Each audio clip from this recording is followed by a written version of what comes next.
tässä videossa mä näen, miten tehdään tällainen kaljakoukku.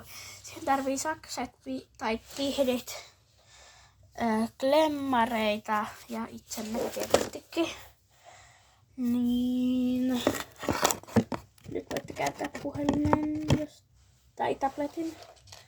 Niin, ekaksi aloitetaan, että laitatte sen klemmarin, että näin päin.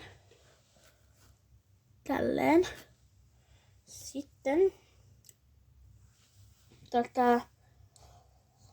vääntäkää se tälleen. Ja leikatkaa se tästä kohtaa suunnilleen. Noin. Sehän on tällainen. Taittakaa se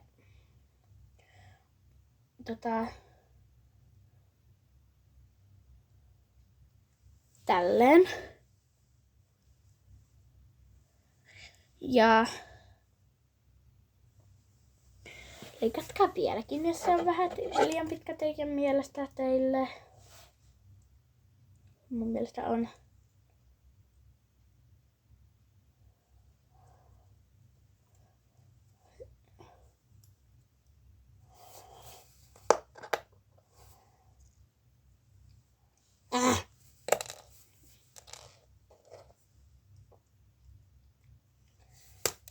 Noin. Tälleen. Tälleen. Sitten siitä, kun toi muoto loppuu, tää mistä pidetään kiinni, niin alkakaa pyörittää saksilla sitä maalia. Silleen kuitenkaan, että se ei katkee. Ei liian hellästi eikä liian tiukasti. Niin pyörittäkää.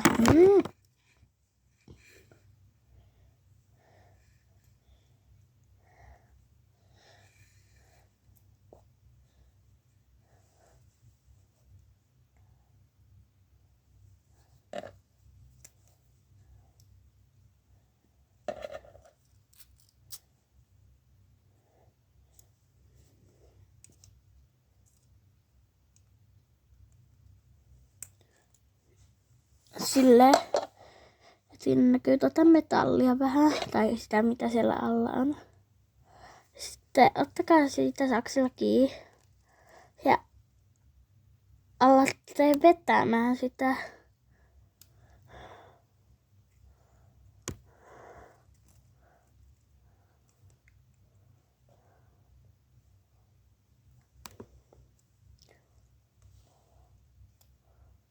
Tää on tiukassa. Eikä tää katkes. No mä pausetaan, että te näette sitten. Niin tälleen. Et se on suurin piirtein tälleen. Ja sitten vaan alatte vetämään.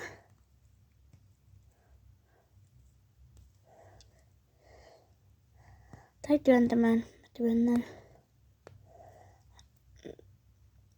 Ja nyt mä vedän. Ja työnnetään. Koska työntämällä mun mielestä se lähtee paljon paremmin.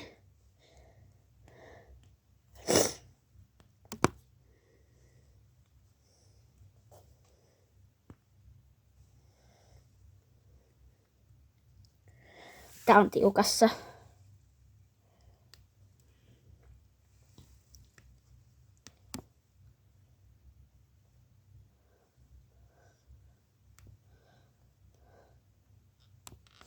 Ai!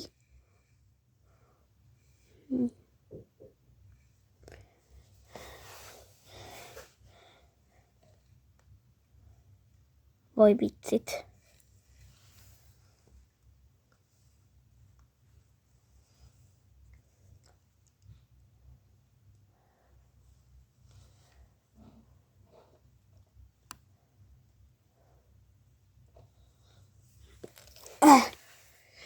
Se ei ole vieläkään lähtenyt.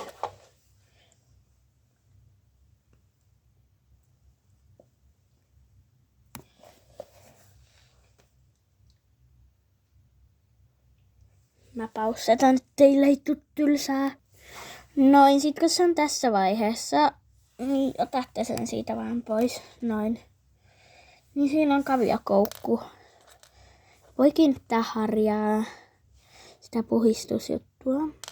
Se on just sopiva Slate-ukkaan ukalle. Mä otan nyt tästä Petterin.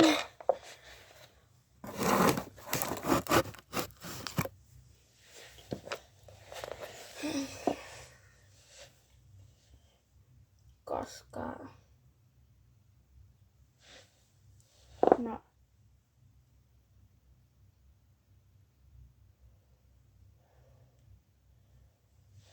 Näin. Ja mä teen lisäyskartteluvideoita. Tai teen muutenkin, mutta todellakin jos tykkäätte videoista, tilatkaa kanavaa. Ja